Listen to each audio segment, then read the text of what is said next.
Retired ఉద్యోగుల తరపున కొట్లాడుతా BRS party Hanumakonda జిల్లా అధ్యక్షులు దాస్యం వినయ్ భాస్కర్ అన్నారు.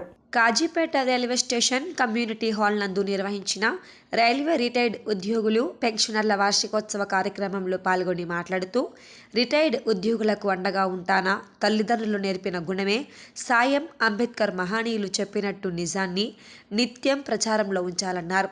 రైల్వే రిటైర్డ్ ఉద్యోగులకు నా 15 ఏండ్ల ప్రజాప్రతినిధి కాలంలో మౌలిక వసతులు కల్పించేందుకు కృషి చేశా. నాపై కావాలనే రిటైర్డ్ ఉద్యోగుల ఆఫీస్ విషయంలో అసత్య ప్రచారాలు చేశారు.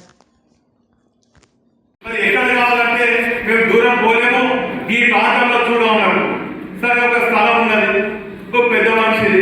ఆ పెద్ద మనిషితో నేను అడిగినాను.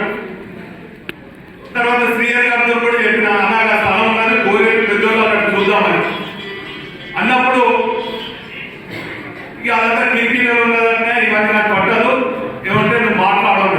ఆ పెద్ద మనిషి దగ్గరికి పోయినా, నాయన స్థలం మీదన్నా కోట్లు ఉండొచ్చు, కానీ నీకు పుణ్య పురుషార్థం అంత వస్తుంది, ఎక్కువ లేదు, మార్కెట్ వాల్యూ కాదు, ఎంత ఉంటే అంత నేనే ఇస్తాను, దయచేసి వారికి 150 గజాలు ఇవ్వండి అంటే లేదు అంటారు. సరే ఆయన ఒప్పించి వెప్పించిన తర్వాత వేరే ఒక పెద్ద ఆయన తరఫున వాదించే ఒక న్యాయవాది సమస్య లేదని చెప్పి, ఎందుకంటే మిత్రులు ప్రెస్ వాళ్ళు కూడా ఉన్నారు, నేను చెప్పాలి, ఎందుకంటే ప్రతి దాని మీద కూడా నన్ను బదనాం చేస్తున్నారు కాబట్టి అందరూ కూడా తెలియాలి. ఆ సందర్భంలో లేదని ఆ అడ్వకేట్ అన్నాడు. సరే లేదు అంటే కుదరదు, మీ కార్యక్రమాలకు ఎక్కడ కూడా అడ్డం కలగలేదు, నా కోసం కాదు, ఈరోజు ఈ ప్రాంతానికి సేవలు అందించినటువంటి పెద్దలందరూ ఉన్నారు, వారికి నిలుచుంటానికి ఒక నీడ కావాలి, నేను దాన్ని పైసలు ఇస్తాను, ఇదనుకుంటే నేను వాస్తవంగా అధిగమించవచ్చు, మీ పక్షాన పోరాడి అక్కడ కట్టించినటువంటి విషయాన్ని సందర్భంగా ఎందుకంటే కరోనా గడ్డ కాలంలో నేను ప్రత్యక్షంగా చూసిన ఉద్యోగస్తులు రిటైర్ అయిన వాళ్ళందరూ కూడా బిక్కుగా ఇంట్లో ఉంటే వారి కొడుకులు బిడ్డలందరూ కూడా దూర ప్రాంతాల్లో ఉండి ఏకాకి ఉన్నటువంటి అనేక మంది సీనియర్ సిటిజన్స్ ను నేను చూసిన వ్యక్తిగా ఖచ్చితంగా వీళ్ళందరినీ ఒక గొడుగు కింద తీసుకురావాలి, ఒకరికొకరు ధైర్యం ఉంటారు, ఒకరికొకరు సమస్యలు ఒకరు మరి పరిష్కరించుకోగలుగుతారు, ఐక్యతతోనే సమస్యలు పరిష్కారం అవుతుందని చెప్పి ఆ ఉద్దేశంతో నగరంలో ఉన్నటువంటి మీ రైల్వే పెన్షన్స్ కాకుండా నగరంలో ఉన్నటువంటి అన్ని పెన్షన్స్ అన్ని రిటైర్మెంట్లకు ప్రభుత్వ కార్యాలయాలు అందించినటువంటి ప్రజాప్రతినిధిగా నేను ఆడుతూ కానీ ఈరోజు పెద్దలకు కూడా నోటీసులు వచ్చినాయి, ఒక ప్రజాప్రతినిధిని చూడకుండా కూడా నాకు కూడా నోటీసులు వచ్చినాయి. నేను ఇంకా నాకు సిద్ధు పెరిగింది, నువ్వు మాకే నోటీసులు వస్తావా, పెద్దలందరినీ కూడా నువ్వు ఇబ్బంది పెడతావా అని చెప్పి ఆ పెద్ద మనిషికి గుణపాఠం చెప్పాలని చెప్పి నేను ఖచ్చితంగా అక్కడ ఉండి కట్టియడం జరిగింది.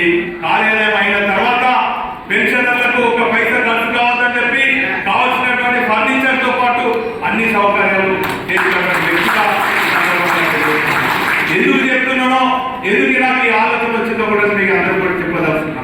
కరోనా సమయంలో మరి ఒక బాధ్యత ప్రజాప్రతినిధిగా ఈ నగరంలో ఉన్నటువంటి పేద బడుగు బలహీన వర్గాలకు అవసరమైనటువంటి సరుకులు సంచులు అందిస్తున్నటువంటి సందర్భంలో excise colony, Kanakadurga colony, Ashok colony నుంచి ఇద్దరు సీనియర్ సిటిజన్స్ ఫోన్ చేశారు, మేము కూడా మీ హోటల్లోనే, మేము సీనియర్ సిటిజన్, నువ్వు అంతా కూడా స్లమ్లలో పంచుతున్నాము, మేము మా పిల్లలు లేరు, దూర ప్రాంతాలు ఉన్నారు, మాకు కూడా సరైన సమయంలో కొన్ని సౌకర్యాలు మరి సరుకులు అందియాలంటే వారికి టైం బ్రేక్ఫాస్ట్ కానీ కూడా చెప్పాము.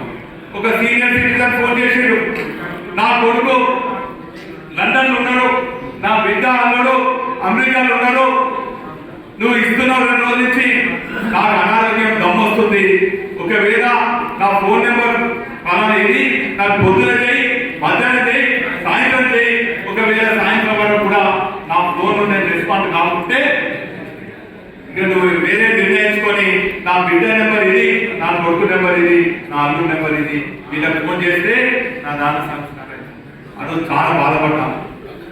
ఈ తీరుగా సీనియర్ సిటిజన్స్ ఉంటుందని చెప్పి నేను ఒక బాధ్యత ప్రజాప్రతినిధిగా నా తండ్రి లాంటి మీ అందరూ కూడా సేవ చేయాలని చెప్పి అందరు సీనియర్ సిటిజన్స్